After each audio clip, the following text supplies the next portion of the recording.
Thanks for staying with us. So over the weekend, a viral video of an unidentified lady was stripped, dehumanized by a suspected army officer in Ogun State.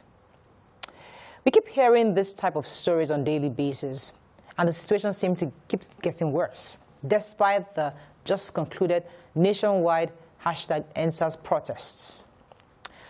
Nigerians have complained about police brutality on all fronts. In this situation, this video, we saw a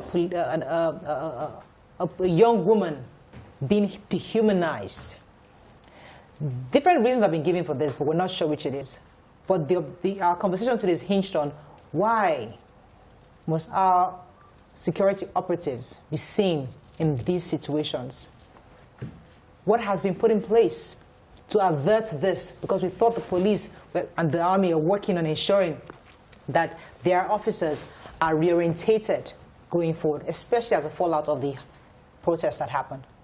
Let's hear your view. You can call us on 090-241-63440. You can also tweet to us at TVC Connect. Please hashtag YoviTVC so we can read your tweet.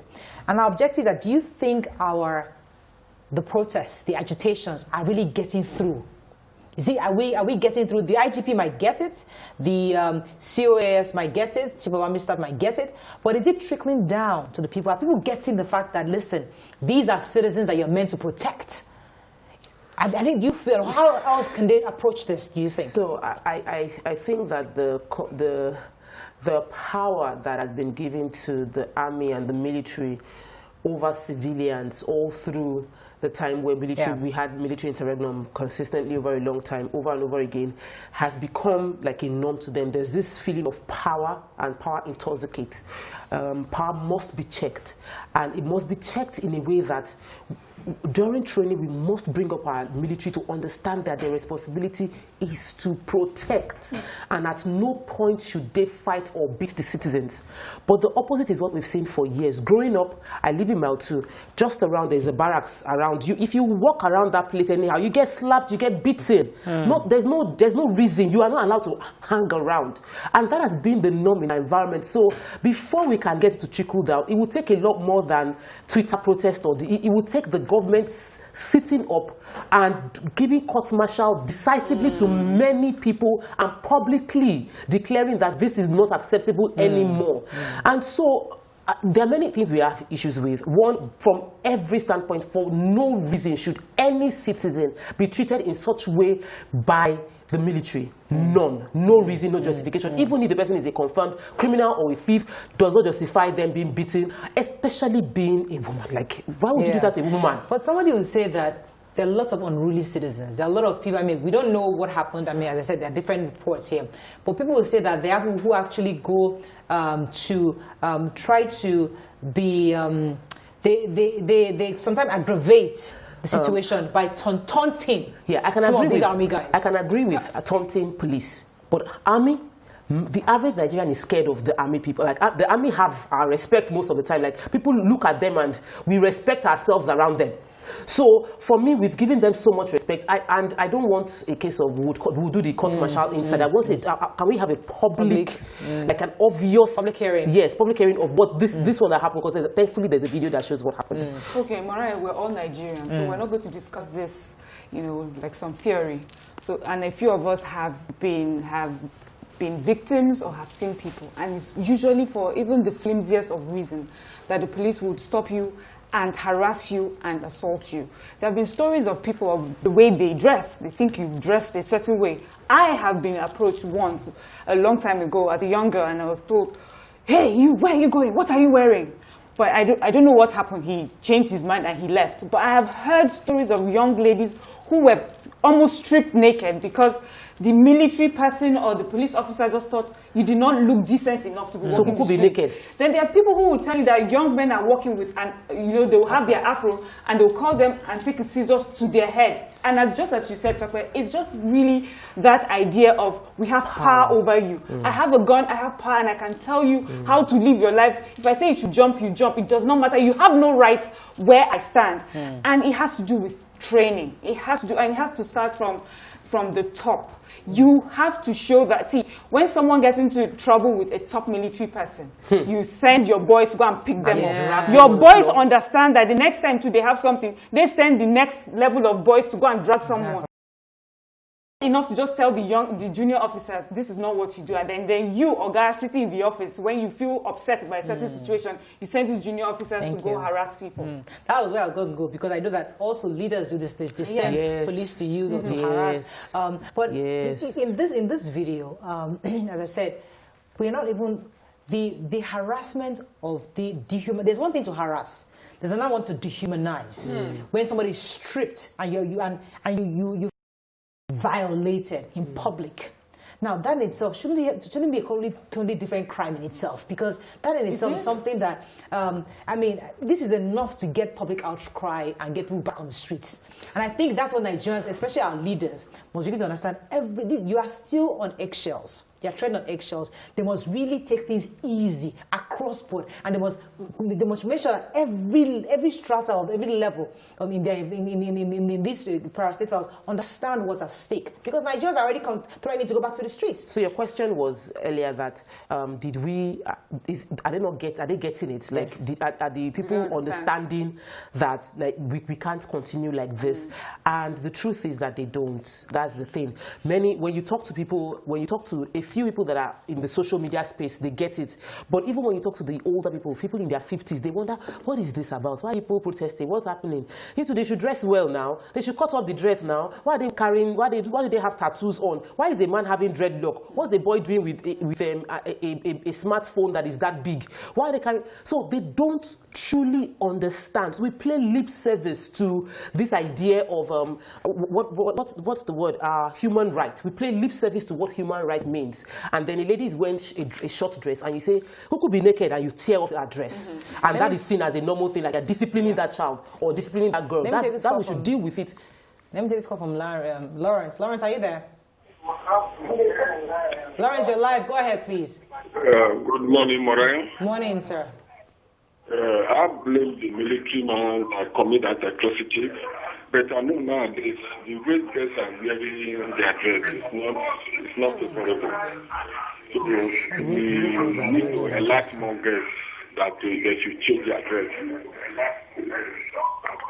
Okay, Lawrence. Ooh, I would have loved to ask Lawrence this question. There we go again. Yeah. So if your daughter, that's patriarchy talking. Yes.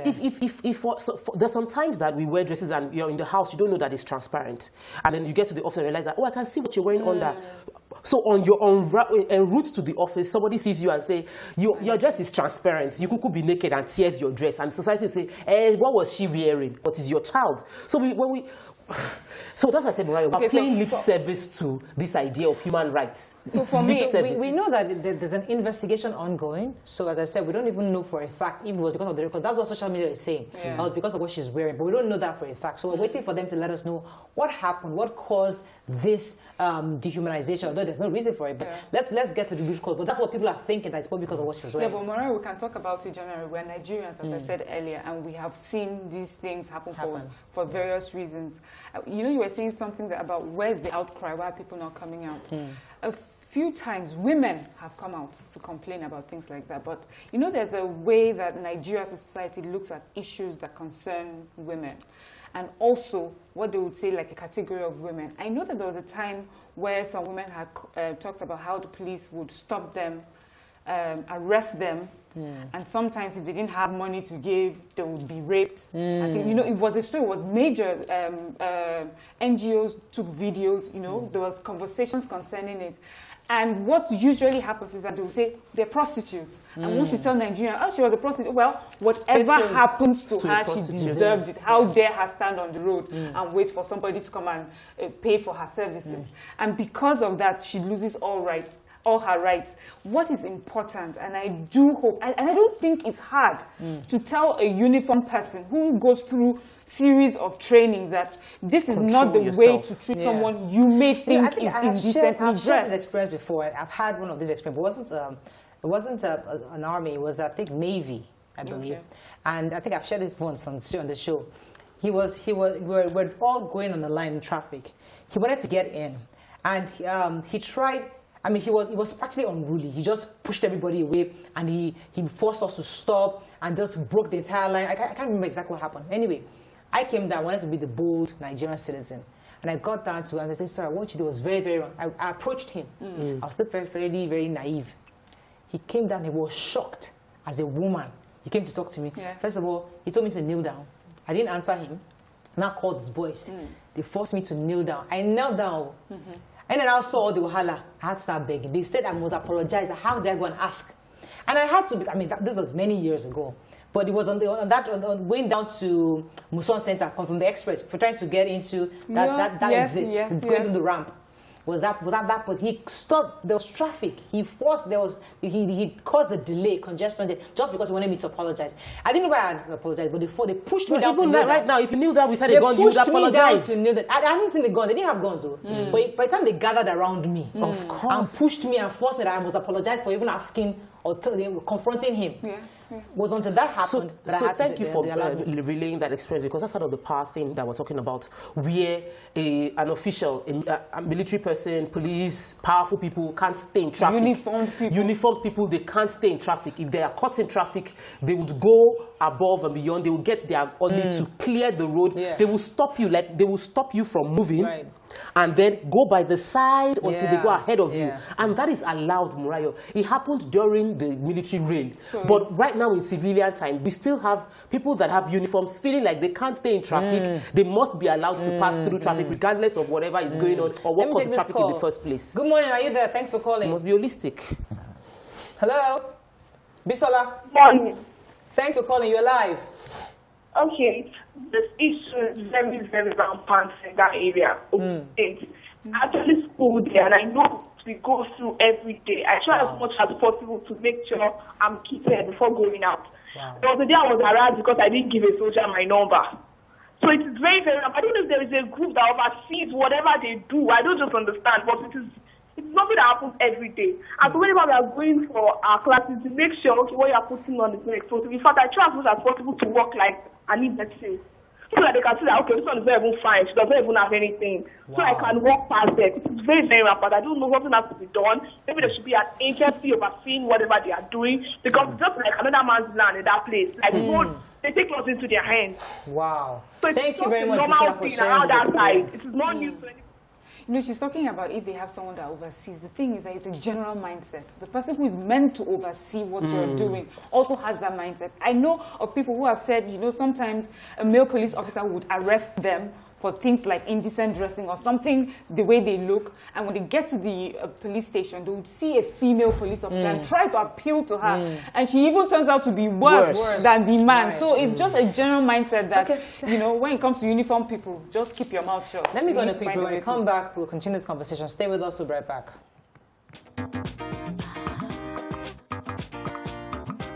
Thanks for staying with us. So we're still on this issue of the fact that security operatives who are supposed to protect lives and properties of Nigerians are recently seen more now to actually be engaged in lots of dehumanizing acts against the same people they're supposed to be protecting.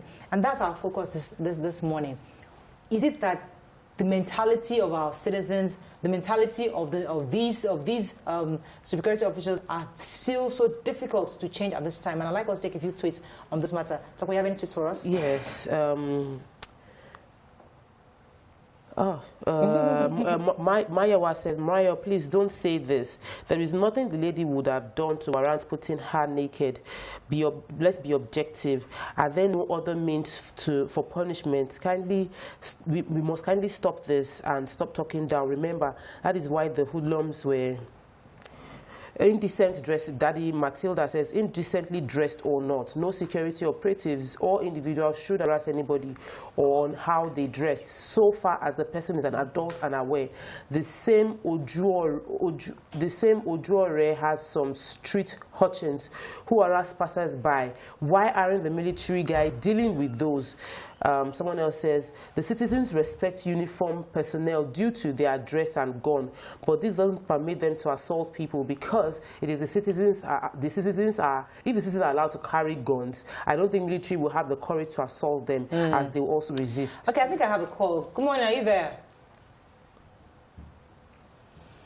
Okay, I just lost that call. But see, one of the things I like us to take out this conversation is that it's important that people understand times are different. You see, there are times these things were happening and people just, it was a way of life, we accept it, that's how it is.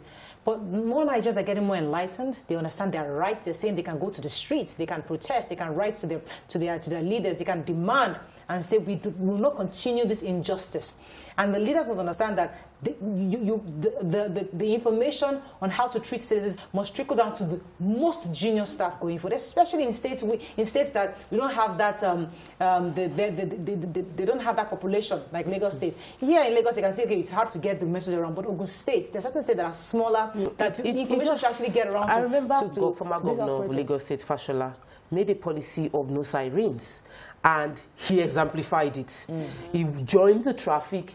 You will see that it's his convoy, but he will stay there. He wasn't disturbing people. His deputy governor did the same thing. It trickled down. There was law and order. It might have taken the first 4 years or second 4 years, but we saw how people started conforming, and we saw like Lagos can be sane. Lagosians can obey. We can go and join the queue. It just has to start with exemplary leadership, and it needs to be exemplified at the point that there is conscious punishment of those that move away from the values you are trying to propagate, and it will take a while, but it's consistency. And so what we are seeing now is a result of abuse and hypocrisy. So you play lip service and say, don't brutalize them, don't beat people, but when your own convoy is going, look at what happened. Sadly, I know that the speaker, GOTV Miller, isn't such a person. He hasn't pushed himself like that, but see what happened with his own convoy. He's saying he had no idea that one of his aides shot into the air and somebody died. Why should they be shooting live bullets? Why should they even have a gun? The focus should be on our objective is to protect you and help to, and if you are protected the people, if the people feel well taken care of, they will not attack the citizens in the leaders in the first place. We just need, yes, for me, we just need to teach ourselves better. We need to train, because for some people, they actually do not know that what they're doing is unacceptable, is wrong, because uniformed policemen or uniformed personnel have done this, and you have people around cheering them on, saying, well done, the person deserved it. So we need to have this conversation constantly and continuously so people understand that there's a better way to handle different kinds of situations. You don't have to brutalize someone, you don't have to strip them naked, you don't have to assault them to pass a message across. And sometimes policing doesn't always have to be about punishment. It's a time to educate somebody. Sis, come, this is not how to dress next time. There's the respect that that person would live with, and even feel more shame if that person is really indecently dressed, and do better next time. All right, I think we can wrap up on that. Thank you very much, ladies. Let's go on a quick break. When we come back, we'll move on to other topics. Stay with us. We'll be right back.